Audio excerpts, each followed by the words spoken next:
పద్మదేవేందర్ రెడ్డి గారు. ధన్యవాదాలు అధ్యక్ష.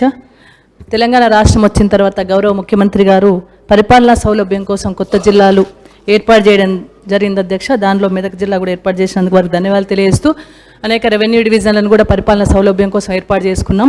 మరి అదే మాదిరిలో రామాయణపేట రెవెన్యూ డివిజన్ గురించి మరి అక్కడ ఉన్న ప్రజలందరూ కూడా కోరుకుంటున్నారు అధ్యక్ష. అక్కడ కొత్తగా మండలాలు కూడా ఏర్పాటు చేసినాం కాబట్టి ఆ కొత్త మండలాలను కలుపుకొని ఒక రెవెన్యూ డివిజన్ చేసే అవకాశం ఉన్నది అక్కడ. కాబట్టి అక్కడ ఉన్న ప్రజలు కూడా కోరుకుంటున్నారు. అక్కడ అవసరం ఉన్న నేపథ్యంలో రామాయణపేట రెవెన్యూ డివిజన్గా ఏర్పాటు చేయాలని మీ ద్వారా గౌరవ ముఖ్యమంత్రి గారిని కోరుతా ఉన్నాను అధ్యక్ష. మినిస్టర్ గారు. గౌరవ శాసనసభ్యురాలు పద్మా దేవేందర్ రెడ్డి గారు రామాయణపేట రెవెన్యూ డివిజన్ ఏర్పాటు విషయంలో వారు ప్రస్తావించినారు అధ్యక్ష. తప్పకుండా గౌరవ ముఖ్యమంత్రి గారి దృష్టికి తీసుకెళ్తాను అధ్యక్ష. సుధీర్ రెడ్డి గారు. అధ్యక్ష, గ్రూప్ 2 ఎగ్జామ్స్ ఆగస్టు 29 నుంచి 30 వరకు గ్రూప్ 2 ఎగ్జామ్స్ ఉన్నాయి అధ్యక్ష. మరి దీనికన్నా ముందు ఆగస్టు 1 నుంచి 23 వరకు గురుకుల ఎగ్జామ్స్ ఉన్నాయి అధ్యక్ష. ఈ గురుకుల ఎగ్జామ్ సిలబస్ వేరే, మరి గ్రూప్ 2 ఎగ్జామ్ సిలబస్ వేరే అధ్యక్ష.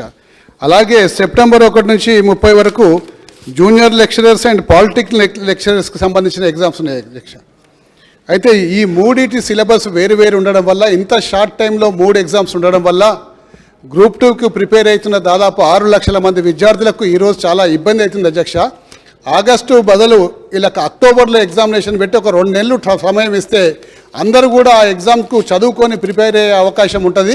తద్వారా అందరూ కూడా బాగా ర్యాంకులు సాధించే అవకాశం ఉంటుంది అధ్యక్ష. కాబట్టి దయచేసి మీ ద్వారా ముఖ్యమంత్రి గారికి ఒక 2 నెలలు దీన్ని పోస్ట్పోన్ చేయమని చెప్పేసి ఈ సందర్భంగా కోరుతున్నా అధ్యక్ష. మినిస్టర్ గారు.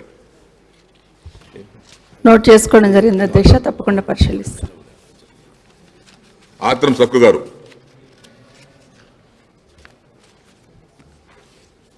అధ్యక్ష ధన్యవాదాలు. ఇటీవల కురిసిన భారీ వర్షాల వల్ల మా నియోజకవర్గంలో 3 వాగులలో కొట్టుకుపోయి చనిపోవడం జరిగింది అధ్యక్ష. చాలా బాధాకరం.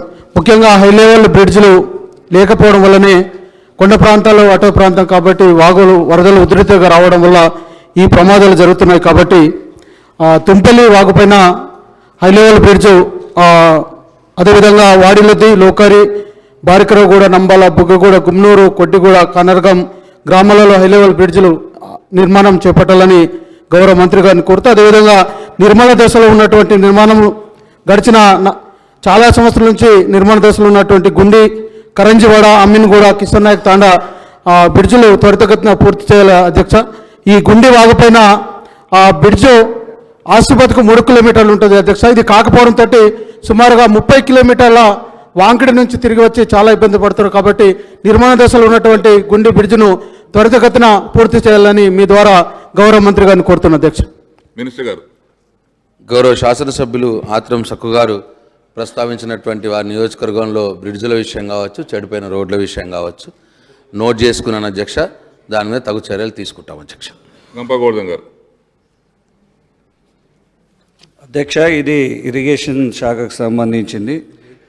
కామారెడ్డి నియోజకవర్గంలో కాళేశ్వరం 22 ప్యాకేజ్ ద్వారా కామారెడ్డి, ఎల్లారెడ్డి నియోజకవర్గాలకు 2 లక్షల ఎకరాలకు నీళ్ళు ఇవ్వాలని తీసుకోవడం జరిగింది అధ్యక్ష. ఆ పనులు స్పీడ్ చేయాలని, అదేవిధంగా ల్యాండ్ యాక్విజిషన్కు డబ్బులు రిలీజ్ చేసి తొందరగా కనీసం 6-7 మంత్స్లో అది పూర్తి చేసే విధంగా ప్రభుత్వం చర్యలు తీసుకోవాలని నేను విజ్ఞప్తి చేస్తూ ఉన్నాను అధ్యక్ష.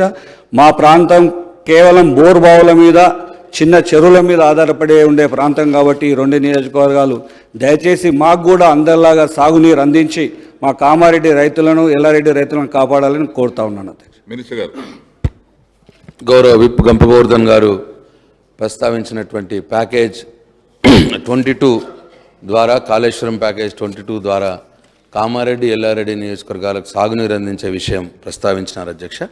నోట్ చేసుకున్నాను. గౌరవ ముఖ్యమంత్రి గారి దృష్టికి తీసుకువెళ్ళి. గౌరవ సభ్యులు కోడం వీరయ్య గారు. అధ్యక్ష, సమయం ఇచ్చినందుకు ధన్యవాదాలు అధ్యక్ష. మా భద్ర జిల్లా ప్రాంతానికి సంబంధించినటువంటి మన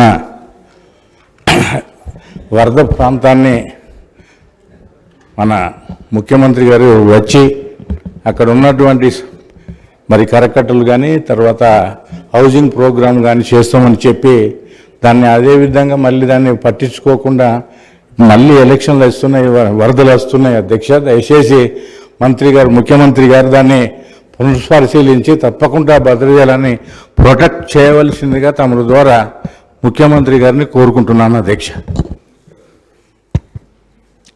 గౌరవ సభ్యులు ప్రస్తావించిన అంశాన్ని నోట్ చేసుకున్నాను అధ్యక్ష. ముఖ్యమంత్రి గారికి విషయం చెప్పబడతాయి అధ్యక్ష.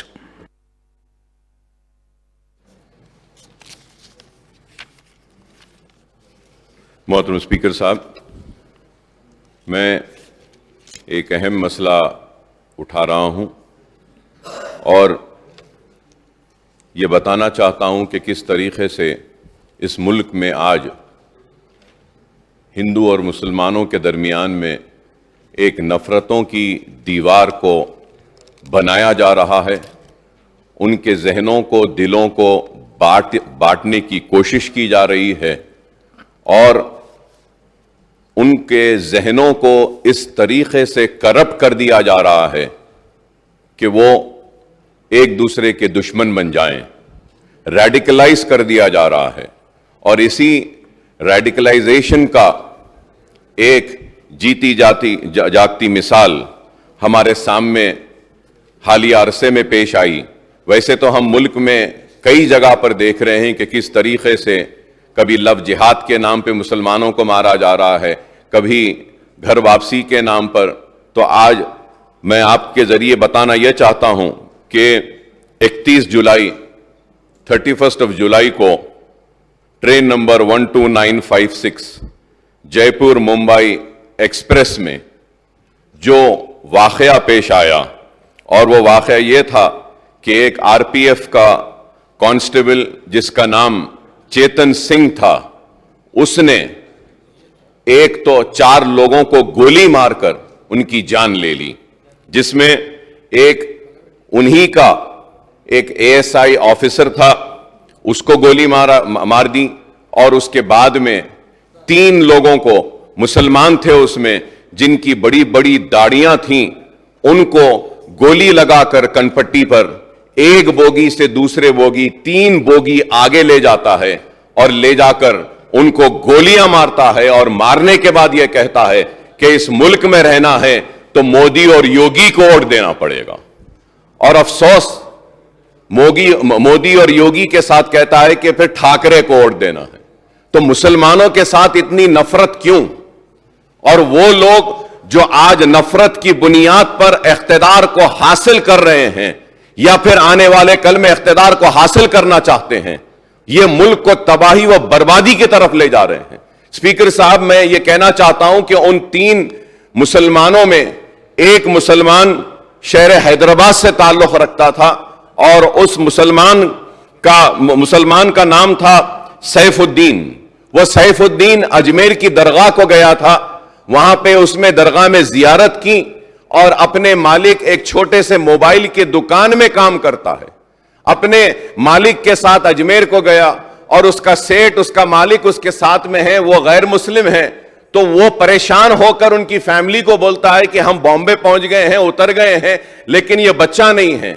तो उसके बाद जब आगे जाकर देखते हैं तो उसको गोली मार दी गई है। और हद तो ये है कि एक गोली मारी और जब वो नहीं मरता है तो और एक गोली मारी गई।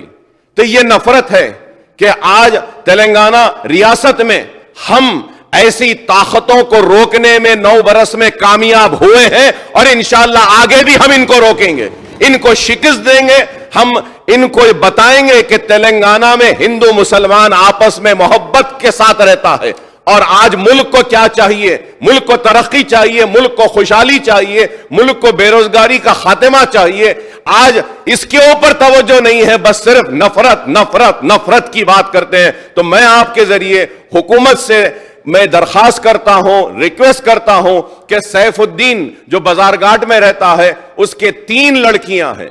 एक सबसे बड़ी लड़की 6 साल की, दूसरी लड़की 3.5 साल की और तीसरी लड़की सिर्फ 6 महीने की है। तो मैं आपके जरिए हुकूमत से दरखास्त करूंगा कि इसकी बीवी जो है, इसकी वाइफ अंजुम शाहीन जो है, जो इंटरमीडिएट पास है, इसको एक सरकारी नौकरी अगर देंगे आप तो मैं आपका ममनून व मशकूर रहूंगा। और इसके साथ ही साथ 2 बेडरूम का फ्लैट अगर मलकपेट में या चंद्रायन गुट्टे में जहां बन रहा है वहां पे एक 2 बेडरूम देंगे। और कुछ ना कुछ इमदाद अगर रियासती हुकूमत की जानिब से इन 3 मासूम बच्चियों के लिए और उसकी बीवी के लिए अगर दी जाएगी तो एक अच्छा मैसेज जाएगा और हम बताएंगे कि ये इस रियासत में हम फिरका परस्तों को कभी आगे बढ़ने नहीं देंगे। हम उन लोगों को आगे बढ़ने नहीं देंगे जो नफरत की बुनियाद पर हिंदू मुसलमान को बांटना चाहते हैं। तो मैं आपके जरिए हुकूमत से दरखास्त करूंगा कि 2 बेडरूम का एक फ्लैट और उन बच्चियों को कुछ कंपनसेशन और सरकारी नौकरी देंगे तो हम काफी ममनून व मशकूर रहेंगे आपके, और इसको जरूर मुसलमान याद रखेंगे और आपके इस इक़दाम का मुसलमान सारी रियासत में नहीं बल्कि हिंदुस्तान में इस इक़दाम की सताइश भी करेंगे। మినిస్టర్ గారు. స్పీకర్ సార్, గౌరవనీయులు అక్బరుద్దీన్ ఓవైసీ గారు లేవనెత్తిన సమస్య ఏదైతే ఉందో నిజంగా కూడా గంభీరమైన సమస్య అధ్యక్ష. ఈ దేశంలో వాళ్ళు అక్కడక్కడ మాట్లాడుతూ ఉంటారు, పెద్ద పెద్ద మాటలు చెప్తూ ఉంటారు కొన్ని పార్టీలు, కానీ వాస్తవం ఏంటంటే అధ్యక్ష ఈ సంఘటన జరిగింది రాజస్థాన్లో, జైపూర్లో. హైదరాబాద్ సంబంధించిన ఒక పిల్లోడు వృత్తిరీత్యా ఉద్యోగరీత్యా అక్కడ పోయి పనిచేసుకుంటున్న పిల్లోడు దురదృష్టవశాత్తు అక్కడ జరిగిన మత ఘర్షణల్లో, అక్కడ ఉన్నది ప్రభుత్వం ఎవరికో అందరికీ తెలుసు, ఈ మత ఘర్షణలు దేశంలో జరుగుతున్నాయంటే, హర్యానాలో మంటలు మండుతున్నాయంటే, మణిపూర్లో మంటలు మండుతున్నాయంటే, జైపూర్లో అగ్గి పుట్టిందంటే ఈ దానికి కారణం ఎవరో అందరికీ తెలుసు అధ్యక్ష. నేను దానిలోకి పోను, కానీ నిజంగా కూడా బాధాకరం అధ్యక్ష. 5 ఏళ్ళకి ఒకసారి ఎన్నికలు వస్తాయి. ఎన్నికలు వచ్చినప్పుడు అందరం ప్రజల దగ్గర పోతాం, ప్రజల దయ ఎవరికి ఉంటే వాళ్ళని గెలిపిస్తారు, వాళ్ళం అధికారంలో ఇక్కడ కూర్చుంటాం, లేదంటే అక్కడ కూర్చుంటాం అధ్యక్ష, దానికి ఇబ్బంది లేదు. కానీ మతం పేరిట మంటలు పెట్టి, మతం పేరిట చిచ్చు పెట్టి, ఆ మంటల్లో చలి మంటలు కాల్చుకునే దౌర్భాగ్యపు రాజకీయం ఏదైతే ఉందో దాన్ని తప్పకుండా తెలంగాణ సమాజం ముక్త కంఠంతో తిరస్కరించాలి, ముక్త కంఠంతో తిప్పికొట్టాలి అధ్యక్ష. And I stand with my friend Akbar Owaisi in expressing wholehearted condolences to that family, sir. निजंगा कोड़ा पेपर में जो पढ़ा था सर अकबर साहब, बहुत बुरा लगा, बहुत ही దిగజారిన చండాలపు రాజకీయం అధ్యక్ష, ఇది మంచిది కాదు. డెఫినెట్గా I assure you sir, you please give me a letter. The lady who is now a widow, unfortunately we will ensure that an employment is provided immediately. मैं कल ऑर्डर में दे देता हूँ 100% गवर्नमेंट में, या तो GHMC, HMDA या QQSUDA, कहीं ना कहीं बच्ची को वहाँ पे इमीडिएटली रोजगार में दे देता हूँ.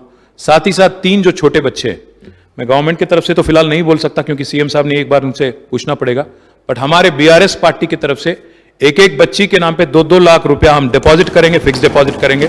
मैं उम्मीद करता हूँ मजलिस पार्टी भी आगे आएगी, आप भी कुछ देंगे, दोनों मिलकर हम लोग उनको अच्छा सा अच्छा उनके फैमिली की हिफाजत के वास्ते, बच्चों की हिफाजत के वास्ते हम एक बच्चे के नाम पे 2-2 लाख रुपया डिपॉजिट करेंगे. आप भी कुछ करिए, फिर गवर्नमेंट की तरफ से भी कुछ करने की कोशिश भी बिल्कुल करेंगे. साथ ही साथ डबल बेडरूम आपने कहा, मैं इमीडिएटली कल ही ऑर्डर देता हूं, आप ही आइए, दोनों मिलकर उनको एक घर भी दिला देंगे.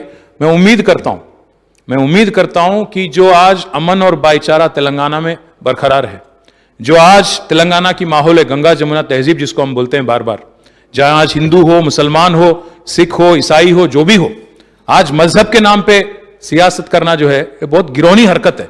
ये अच्छी बात नहीं है, हिंदुस्तान के लिए अच्छी बात नहीं है, किसी के लिए अच्छी बात नहीं है, हमारे आगे आने वाली पीढ़ियों के लिए, आगे आने वाली हमारी जनरेशन के लिए भी अच्छी बात नहीं है. उम्मीद करता हूं that wisdom will prevail, this country will come to its senses, this city and this state will continue to remain in the hands of a gentleman like KCR who has ensured communal harmony thoroughly.